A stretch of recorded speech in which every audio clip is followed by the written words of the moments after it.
I think the biggest difference between participating in the Olympic Games in 1992 in Barcelona and the Olympic Games now are just the enormous leaps and bounds in terms of the understanding of elite athletes' physiology, training, diet. The technical side of things is almost unrecognisable. I went out for a ride in Richmond Park the other day in my Adidas GB jersey from '92, and it did look like a relic. But I still fitted in it, which was lovely. But the way that the scientific side of the sport has moved on, it's almost unrecognisable. So I'm a little bit kind of envious in relation to the ways that riders are able to train now. The understanding of, we never trained to power back then. A lot of it was just on heart rate and on feel. But saying that, I wouldn't ever change anything, because there was a real kind of purity to kind of training, but back in those days. And also, I get to look at the sport from a completely different perspective now, and I'm still learning a lot. I still like to ride my bike, look after myself, but I get to kind of look at and comment and work with the new generation of cycling teams and riders, media partners as well. So a lot's changed, and it's been an incredibly enjoyable journey though.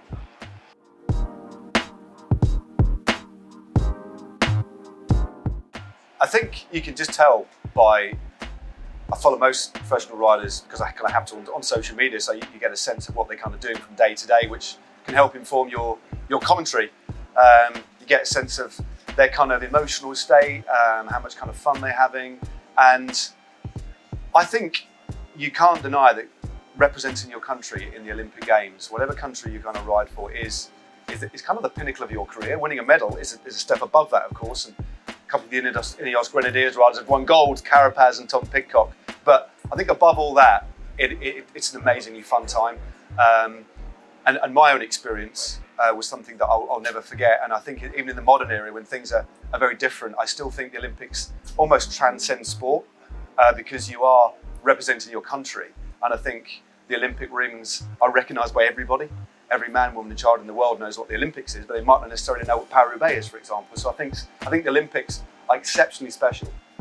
And I think, without a shadow of a doubt, every athlete that's gone and represented their country, regardless of how they've managed to perform, it's going to be a really, really special memory for them.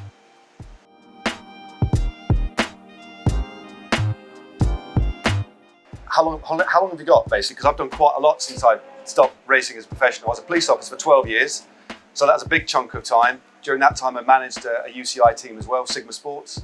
And towards 2013, I joined Global Cycling Network, who many of you will know, an exceptionally large now media company. Started out simply as a YouTube channel, but they're essentially a media giant within the cycling industry now. Worked for them for like five or 6 years, and had a whale of a time. I think we did some groundbreaking video content, learned a lot from that. I left to focus on live events, to focus on commentating. So I commentate now for Eurosport and GCN, that's gone full circle. So now we offer kind of linear and digital platforms, kind of similar kind of offering. And more races have been televised, more and more women's races have been televised. The portfolio now is absolutely enormous, kind of nearly, I think it's like 300 days of racing a year now that Eurosport and GCN cover. And also I work for Zwift. I do esports commentary for them, which is really intriguing. I've done some esports commentary for an event that the INEOS Grenadiers did last year, as well as the first ever Tour de France on Zwift as well. And I create digital content for them too, as well as working closely with the INEOS Grenadiers as well, which has been a lot of fun. I know the team very well, know all the riders. So I've got a real nice insight. So for me, working within this, I didn't think when I was growing up, when I was first riding my bike, I couldn't have imagined that after my racing career has ended, I would still be doing this and having a whale of a time. I have to pinch myself sometimes. And primarily for me, it's a privilege. I really, really have a lot of fun. But I still work hard. But it's an amazingly privileged position to be in, to be able to do this sort of thing.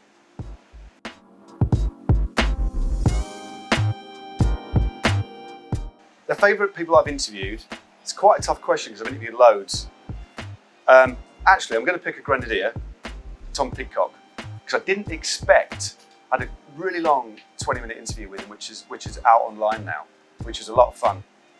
And he was just really, really bright and intelligent and very articulate for such a young man. And talking to somebody that's so gifted and they're trying to explain to you the way that they kind of operate it's quite a powerful thing, really, because he is without a shadow of a doubt, could be one of the finest cyclists ever. One of the most all-rounded and gifted riders of all time, I think. And he's only just on the beginning of his journey. We look at what he's achieved in 2021 already, including the gold medal at the Games. It's incredible. And I just found him a really engaging young man with an amazing future. And he's very funny, very witty as well. He was telling me about watching something on Netflix and worried that the language, that the words weren't synced up with the kind of images. Then he realised he was watching a foreign film. That was quite funny. And he doesn't drink coffee. What's all that about? I mean, this is rather lovely coffee, but Tom Pidcock doesn't drink coffee. I think you might need to change that somehow. But also, Alberto Contador was one of my favourite riders to interview. I interviewed him on the slopes of Mount Etna when I was working for Global Cycling Network. And he half-wheeled me all the way up.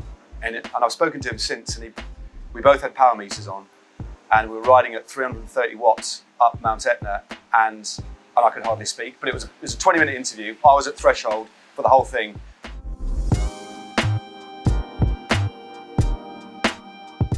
Coffee plays an enormous role in my life now. I think I can't function particularly well unless I've had a coffee before I do anything. So I have a routine in the morning, go make my coffee, sit down on my easy chair with the feet up and have 10 minutes of just coffee time. And then I can actually function.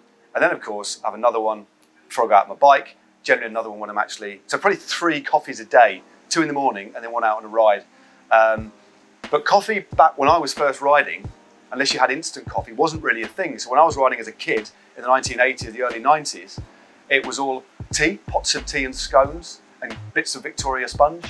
And then coffee kind of came in the early 90s, but it wasn't really espresso. It was more like French press, cafetières, which sort of middle of the 90s, late 90s. And then of course we got places like Starbucks and stuff like that came along. And then the whole coffee culture through the noughties kind of exploded.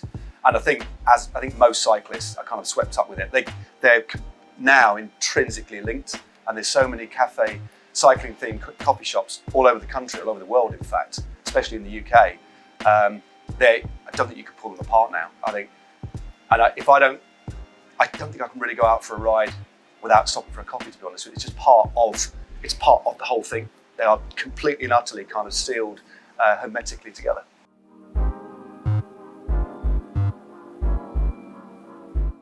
One of my favourite coffee shops is called Giro in Isha, which does really nice coffee, but importantly, really nice cakes as well. So, and it's weird distance away from my house, so quite often, it's only like 3 miles, so I'll ride there, meet my mates, so have a pre-ride coffee, then do a loop, which might even involve a coffee stop near Box Hill, then on the way back, have a post-ride coffee as well. So there's kind of more sitting around drinking brews than actually riding. And another one that I really like that's not too far away is in Windsor, but I can't remember the name of the coffee shop. It's a famous ride from my neck of the woods in Hampton Court to Windsor called the Bun Run. A pretty flat run, but that involves a coffee stop at the end of it. And back in the day, my favourite coffee shop, although it wasn't a coffee shop, it was a tea room. It was called Mentmore in Buckinghamshire, where we used to go every Saturday and every Sunday for a pot of tea. And that was used as the location for Wayne Manor in the Batman films. Top fact.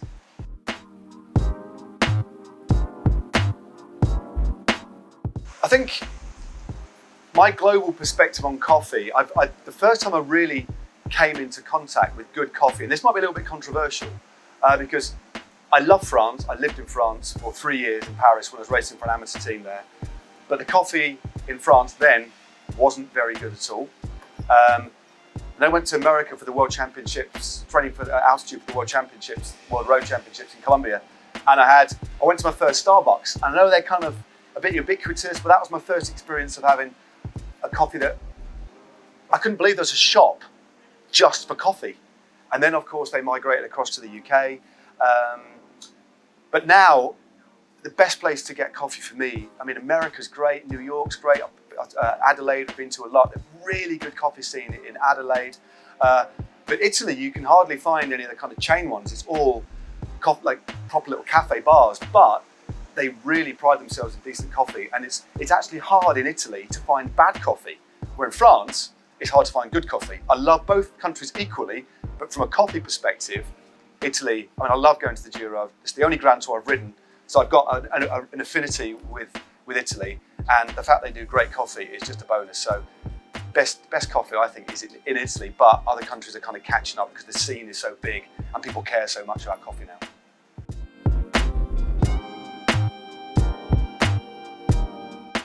My favourite coffee, what I normally take, is an oat milk flat white.